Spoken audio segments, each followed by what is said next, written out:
Hi, so now we begin What the Thunder Said, the last part of the Wasteland. Hooray! So I took this picture the other day. I'll probably use it for all of this section just so it's easier to find. And I kind of thought that rock looked a bit like a face, not quite drowned in the water. So What the Thunder Said could relate to Dionysic initiation. There's a link with a thunderbolt, something I read in a book. Also, the biblical psalm, I think it was 29, the voice of the Lord is over the waters, the God of glory thunders. I always think it's interesting when it's the voice of the Lord is over the waters and then it's the God of glory. So are those two separate people? Revelations 10:3, and cried with a loud voice as when a lion roareth, and when he had cried, 7 thunders uttered their voices. So we've got a link with 7 again there, as I mentioned 7 to do with the Hyades and Pleiades. So the line in the passage links back to the Hyacinth Garden, Lechem, city of Dan, and the precious stone in the breastplate.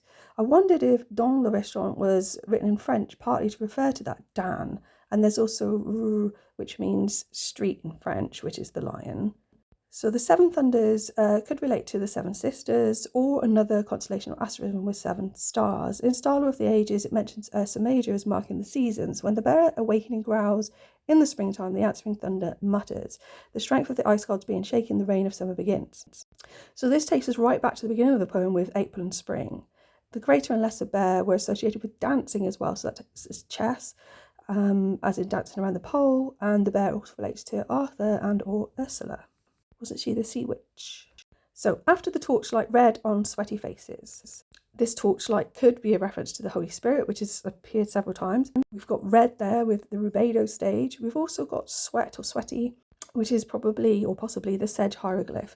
So I think it relates to after being made king, because that sweaty links to being made king or royalty. So I think the torchlight is referring to a figure like Lenore, which relates to beauty, but also a torch or a firebrand. I think the original Greek is something like Eleni. But that firebrand also links back to oud, mandolin, or lute, so music. After the frosty silence in the garden, so then the frosty silence and then Ursa Major announcing spring. Silence also links to Horace through Harpocrates, who was depicted with a finger up to his mouth, which was misinterpreted as silence, but actually derived from Horus, which represents the dawn. So after the frosty silence is like the sunrise. This links us back to the golden dawn and the garden farm of Mansfield's poem. There's also a reference to the agony in the garden, which is followed within the next line. After the agony in stony places. So this is referring to Gethsemane, I never know how to pronounce that. And Matthew 26:36. I shall continue.